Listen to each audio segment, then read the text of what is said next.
నమస్కారం ఈ న్యూస్ కి స్వాగతం నేను మీ సంతోష్ ఈ రోజు వార్తల్లోని విశేషాలు నియోజకవర్గంలో ప్రతి ఇంటికి స్వచ్ఛమైన తాగునీరు అందించడమే లక్ష్యమని రాష్ట్ర వ్యవసాయ శాఖ మంత్రి కింజరాపు అచ్చెన్నాయుడు అన్నారు కోటబొమ్మల ఎన్టీఆర్ భవన్లో శనివారం గ్రామీణ నీటి సరఫరా విభాగం అధికారులతో సమీక్షా సమావేశాన్ని నిర్వహించారు ఈ సందర్భంగా మంత్రివర్యులు మాట్లాడుతూ ఎన్నికల్లో ఇచ్చిన మాట ప్రకారం నియోజకవర్గంలో ఉన్న 4 మండలాల పరిధిలో 497 గ్రామాలకు కుళాయిల ద్వారా ప్రతి ఇంటికి తాగునీరు అందిస్తామని హామీ ఇవ్వడం జరిగిందని చెప్పారు అందులో భాగంగానే 97 కోట్ల రూపాయల నిధుల లభ్యత ఉన్నందున త్వరితగతిన పనులు పూర్తి చేయాలని సూచించారు వాటి పనుల నిమిత్తం గుత్తేదారులకు టెండర్లను పిలవాలని త్వరితగతిన పనులు పూర్తి చేయాలని ఆదేశించారు అదేవిధంగా నియోజకవర్గంలో ప్రధాన రక్షిత మంచినీటి పథకం ఎన్ని వాటర్ సరఫరా చేసే ట్యాంకులు ఉన్నాయని వాటి పరిస్థితిపై నివేదిక ఇవ్వాలని మంత్రి కోరగా 153 ట్యాంకులు ఉన్నాయని తెలిపారు వారికి మరమ్మతులు చేయాల్సి ఉంటే తక్షణమే చేయాలని సూచించారు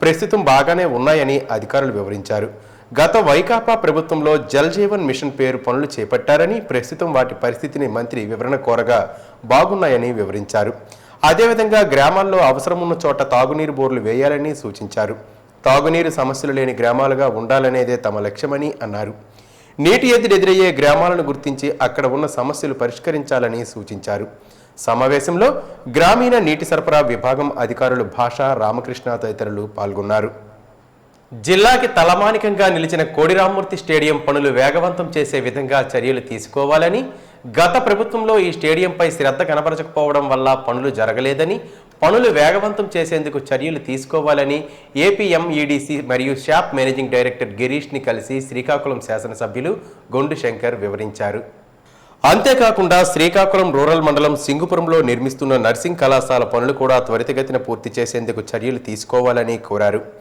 Andhra Pradesh state disaster management managing director Ronanki Kurmanath గారిని కలిసి నియోజకవర్గ సమస్యలు వివరించారు పీజీపేట కళింగపట్నం నాగావళి నది పరివాహక ప్రాంతంలో కరకట్ల నిర్మాణానికి నిధులు మంజూరు చేయమని ప్రపోజల్ ఇచ్చారు ఈ సందర్భంగా శంకర్ మాట్లాడుతూ నియోజకవర్గంలో సమస్యలు తక్షణ పరిష్కార మార్గానికి అనుకూలంగా ఆ శాఖలకు సంబంధించిన మేనేజింగ్ డైరెక్టర్లను కలవడం జరిగిందని వారందరూ సానుకూలంగా స్పందించారని నిధులు మంజూరు చేసి పనులు వేగవంతం చేసేందుకు సహకరించాలని కోరామని తెలిపారు ఉపాధి హామీ పథకం ద్వారా చేపడుతున్న పంట సంజీవిని పథకాన్ని రైతులు సద్వినియోగం చేసుకోవాలని ఎమ్మెల్యే బొగ్గు రమణమూర్తి తెలిపారు శనివారం పోలాకి మండలం దీర్ఘాసి గ్రామంలో పంట సంజీవిని కార్యక్రమంలో ఆయన పాల్గొన్నారు ఈ సందర్భంగా ఆయన మాట్లాడుతూ రైతులు తమ పంట పొలాల్లో కేవలం 1-2 సెంట్లు వీటిని నిర్మించుకుంటే సాగునీటి ఎద్దిని నివారించవచ్చని ఆయన పేర్కొన్నారు అలాగే ఈ గట్లపైన రాబడి వచ్చే ఉద్యానవన పంటలను వేసుకున్నట్లయితే మరింత ఆదాయం లభిస్తుందని వివరించారు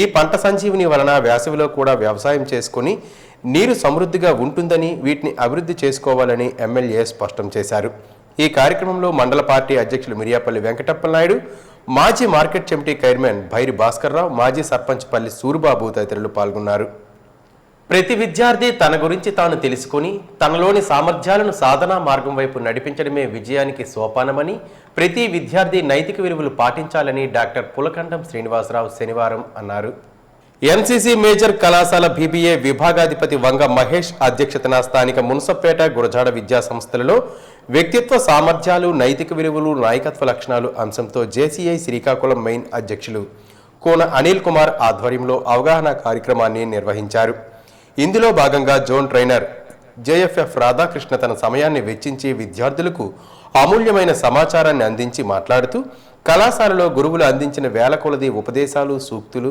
వలయాల్లా పరిభ్రమిస్తూ ఉంటాయని వాటిని మనం ఒడిసి పట్టుకొని సాధించాలని అన్నారు నిత్యం వాటిని ఆచరించినప్పుడే ఏది మంచి ఏది చెడు ఏది ప్రగతికారకం ఏది ప్రతిబంధకం అనేది తెలుస్తుందని ఉపదేశాల్లో ముఖ్యంగా నీతిని గ్రహించాలని అప్పుడే మంచి నడవడికతో మన వ్యక్తిత్వాన్ని ఆదర్శనీయంగా మలుచుకొని మన లక్ష్యాలేమిటో స్పష్టంగా తెలుసుకొని వాటిని సాధించుకోవడానికి చేసే ప్రయత్నాలతో విజయవంతం అవుతామని అన్నారు ఈరోజు ప్రోత్సాహాన్ని ఇచ్చిన కళాశాల చైర్మన్ స్వామినాయుడికి ప్రత్యేక ధన్యవాదాలు తెలిపారు బెట్టింగ్ యాప్స్ జోలికి పోవద్దు అంటూ శ్రీకాకుళం జిల్లా పలాసలో శనివారం స్థానిక సూర్యతేజ కళాశాల విద్యార్థులు భారీ ర్యాలీ నిర్వహించారు ఆర్టీసీ కాంప్లెక్స్ నుంచి జీటీ రోడ్ మీదుగా శ్రీనివాస లాడ్జ్ జంక్షన్ వరకు ర్యాలీ నిర్వహించి మానవహారంగా ఏర్పడి బెట్టింగ్ యాప్స్ పై అవగాహన కల్పించారు ఈ సందర్భంగా స్థానిక డీఎస్పీ వెంకటప్పారావు మాట్లాడుతూ బెట్టింగ్ యాప్స్ ద్వారా యువత ఆర్థికంగా నష్టపోతూ ఆత్మహత్యలకు పాల్పడుతున్నారని ఆవేదన వ్యక్తం చేశారు. రక్తదాతలు నిజమైన ప్రాణదాతలని, వేసవిలో ఎండ తీవ్రత ఎక్కువగా ఉన్నందున రక్త నిల్వలు అవసరం ఉందని నెహ్రూ యువజన కేంద్రం జిల్లా కోఆర్డినేటర్ యు వెంకట ఉజ్వల్ శనివారం అన్నారు. స్థానిక పెద్దపాడు విశాఖ ఏ కాలనీ వద్ద గల వీల్ స్మార్ట్ పద్మపూజిత సంస్థ మేనేజింగ్ డైరెక్టర్ బండారు ఫణికుమార్ సహకారంతో ఉద్యోగులందరూ కలిసి తలసేమియాతో పాటు దీర్ఘకాలికంగా వ్యాధులతో బాధపడుతున్న పిల్లల కోసం ఇండియన్ రెడ్ క్రాస్ ఆధ్వర్యంలో ఒక మహత్తర కార్యక్రమం తలపెట్టారని red cross chairman P Jaganmohan Rao తెలిపారు. ఇందులో భాగంగా మేనేజింగ్ డైరెక్టర్ బండారు ఫణికుమార్ మాట్లాడుతూ శ్రీకాకుళం నగరంలో రక్త కొరత ఎక్కువగా ఉందని, నగరంలో గల రక్త నిల్వల కేంద్రాలలో పూర్తిగా నిండుగా ఉన్నాయని, అది వినటానికి కూడా బాధాకరంగా ఉందని, ఈరోజు తమ ఉద్యోగులంతా కలిసి మంచి నిర్ణయంతో సుమారు 150 యూనిట్ల రక్తాన్ని సేకరించి 10 మంది ప్రాణాలు కాపాడడంలో భాగమయ్యారని, రక్త కొరత లేని జిల్లానే మన ధ్యేయమని అన్నారు. ఇందుకు సహకరించిన cluster in charge A Krishna, Aitham Venkatesh, G Anand, U Ravi, P Bhaskar, R కృష్ణుల బృందంగా ఏర్పడి రక్తదానంపై అవగాహన కల్పించి ఈ రక్తదాన శిబిరానికి సహకరించారని, వారి బృందానికి పేరు పేరున ధన్యవాదాలని అన్నారు. రాష్ట్రంలో అన్ని వర్గాలకు అండగా నిలిచి ప్రతి వర్గానికి ప్రశాంత జీవితం, సంతోషకర జీవితం అందిస్తున్న ప్రభుత్వం కూటమి ప్రభుత్వమని, గత వైసీపీ ప్రభుత్వం అన్ని వర్గాలను అస్తవ్యస్తం చేస్తే కూటమి ప్రభుత్వం వాటిని ఒక్కొక్కటిగా సవరిస్తూ సమస్యలు తీరుస్తోందని శ్రీకాకుళం నగర తెలుగుదేశం పార్టీ అధ్యక్షులు మాధారపు వెంకటేష్ అన్నారు. శ్రీకాకుళంలో ఆయన మీడియాతో మాట్లాడుతూ నిరంతరం ప్రజా సమస్యలపై స్పందిస్తూ వారికి అండగా నిలుస్తూ వాటిని పరిష్కరిస్తున్న రాష్ట్ర వ్యవసాయ శాఖ మంత్రి చెప్పింది చేసి చూపించే చరిత్రకారులు కింజరాపు అచ్చెన్నాయుడికి ముందస్తు జన్మదిన శుభాకాంక్షలు తెలిపారు. ఈ నెల 26 ఆయనకు ఆయురారోగ్యాలు, మరింత ప్రజాసేవలో ముందుకు వెళ్తూ ఆ భగవంతుడి ఆశీస్సులతో అఖండ విజయాలు పొందాలని వెంకటేష్ ఆకాంక్షించారు. గత వైసీపీ ప్రభుత్వం అడ్డుగోలు అరాచక పాలనతో రాష్ట్రంలో అన్ని వర్గాల ప్రజలను జీవితాలతో ఆడుకుందని అన్నారు. ప్రభుత్వంలో ఎంతో కీలకమైన నిరంతరం రాష్ట్రాభివృద్ధి కోసం నిరంతరం శ్రమించే ప్రభుత్వ ఉద్యోగ, ఉపాధ్యాయ, విశ్రాంత ఉద్యోగులను తీవ్రంగా వేధించి సాధించిందని, వారికి న్యాయబద్ధంగా రావాల్సిన వారి ఆర్థిక బకాయిలు వేలాది కోట్లు బంద్ చేసి రాక్షసానందం పొందిందని, అయితే దానికి తగ్గ ఫలితంగా రాష్ట్రంలో అన్ని వర్గాల ప్రజలతో కలిపి ప్రభుత్వ ఉద్యోగులు కూడా వైసీపీ అధికారాన్ని బంద్ చేశారని, కనీసం ప్రతిపక్ష హోదా కూడా రాకుండా పోయిందని అన్నారు. ముఖ్యమంత్రి నారా చంద్రబాబు నాయుడు నాయకత్వంలో కూటమి ప్రభుత్వం రాష్ట్ర ఆర్థిక పరిస్థితి ఎంత ఇబ్బందికరంగా ఉన్నా ప్రభుత్వ ఉద్యోగులు సంతోషంగా ఉంటేనే పాలన మరింత స్పీడ్గా సాగి అంతా సజావుగా ఉంటుందని నమ్మిన వారని అన్నారు. ఉద్యోగులకు గత వైసీపీ పెట్టిన బకాయిలు విడతల వారీగా చెల్లిస్తుందని, మొదటగా 1033 కోట్లు మళ్లీ ఇప్పుడు 6200 కోట్లు చెల్లింపులు చేసిందని చెప్పారు. శ్రీకాకుళం జిల్లాకు గుండెకాయ వంటి వంశధార రిజర్వాయర్ ద్వారా చివర భూములకు నీరు ఎప్పటిలోగా ఇస్తారని సిపిఎం పార్టీ జిల్లా కార్యదర్శి డి గోవిందరావు, కార్యదర్శి వర్గ సభ్యులు కె మోహన్ రావు రాష్ట్ర ప్రభుత్వాన్ని ప్రశ్నించారు. సిపిఎం పార్టీ ఆధ్వర్యంలో శనివారం వంశధార ప్రాజెక్టును పర్యటించి పరిశీలించారు.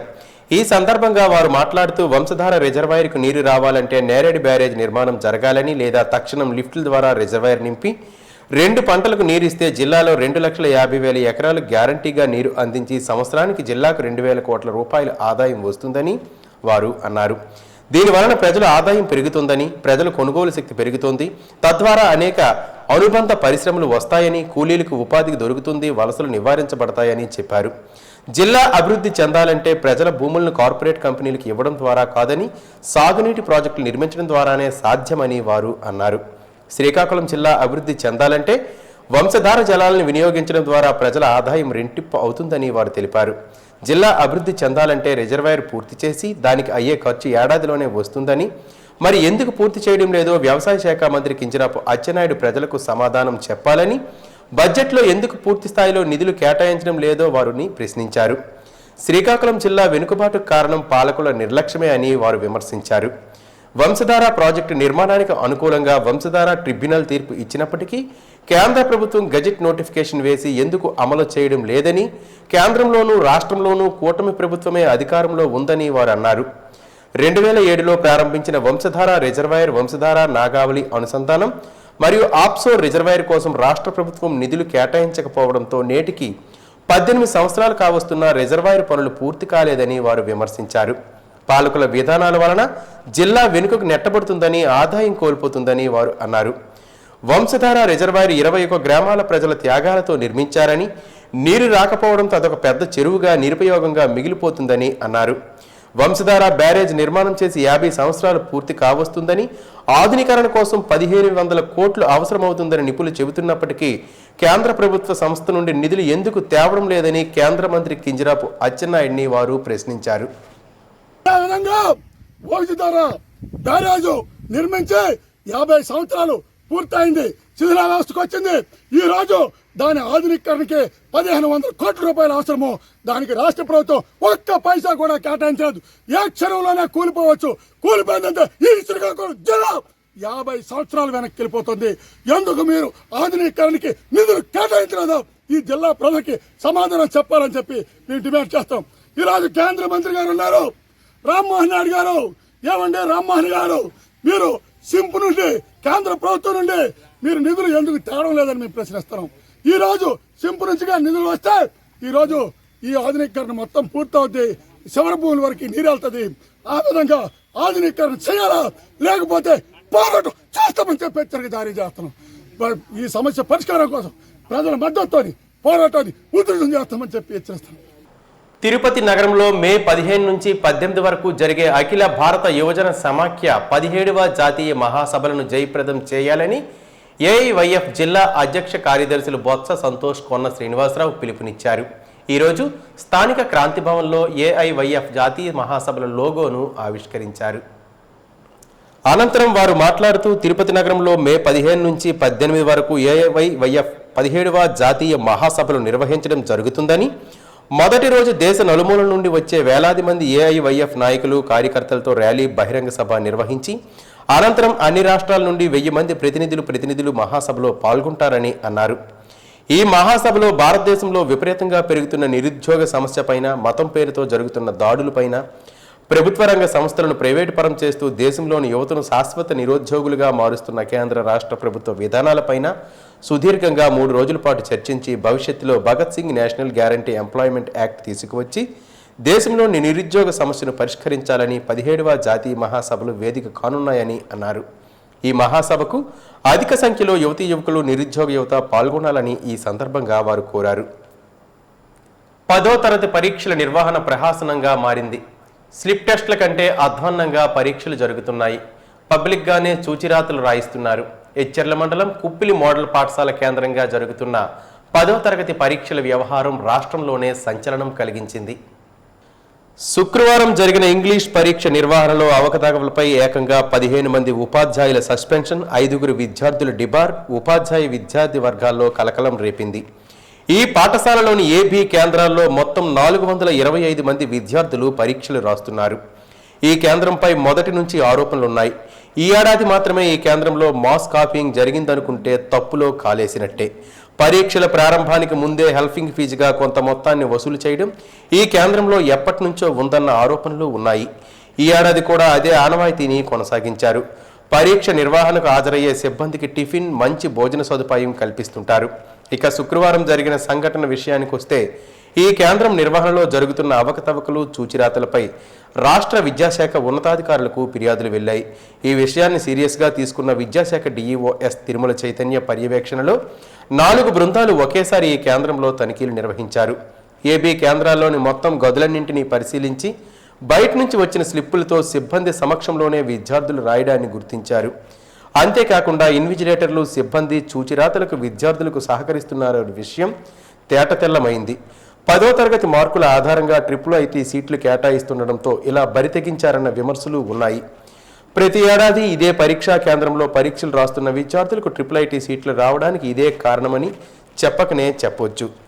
అధికారుల అత్యుత్సాహ చర్యలతో కుప్పిలి 2 కేంద్రాల్లో పరీక్షలు రాస్తున్న వందలాది మంది విద్యార్థులు భయకంపితులై సరిగ్గా రాయలేకపోయామని వాపోతున్నారు. కేవలం 7గురు విద్యార్థులు చేసిన తప్పుకు అందరినీ భయాందోళన చేసే విధంగా అధికారుల చర్యలు ఉన్నాయని విద్యార్థులు ఆవేదన వ్యక్తం చేస్తున్నారు. ఈ వార్తలు ఇంతటితో సమాప్తం. మళ్ళీ తర్వాత బులెటిన్లో కలుసుకుందాం. నమస్కారం.